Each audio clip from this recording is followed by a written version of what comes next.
every year in the month of December. 21 वर्षाला आमचा आता 22 ट्रॅक जातो आणि कुलकर्णी आमच्या बरोबर वगैरे 10 ट्रॅक मदत आहे आणि सगळे इव्हेंच्युअल्स आहेत आपण त्या फिल्डात वाव करते असतात मे बी कॉलेजेस असतात मे आमच्या त्याच्या संदर्भात वनस्पती शास्त्रशिल्पी असतात वगैरे आमच्याकडे प्राणीशास्त्रशिल्पी विद्यार्थी ते आमच्या बरोबर येतात कळलं तुमका जर खऱ्यानीच इंटरेस्ट या संदर्भात असतात फक्त चलून भोवची पडटा एरिया असतात तुम्ही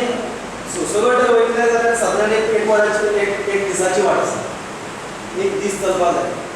म्हणजे आमची तयारी आसता पूण म्हाजो तुमकां वनस्पती शास्त्राची विद्यार्थी एक चलोवपाक जाय जो चलना तेका रान पळोवपाक मेळचें ना जो चलना तेका वनस्पती पळोवपाक मेळची तुमी म्हाका हांव तेन्ना म्हणटालें हांव जेन्ना ट्रॅवलिंग करता हांव घरा वता तेन्ना बाणस्तारी मेळ्ळी तें वेजिटेशन म्हाका वेगळें दिसता झाडांच वेगळी असली झाडां फुडें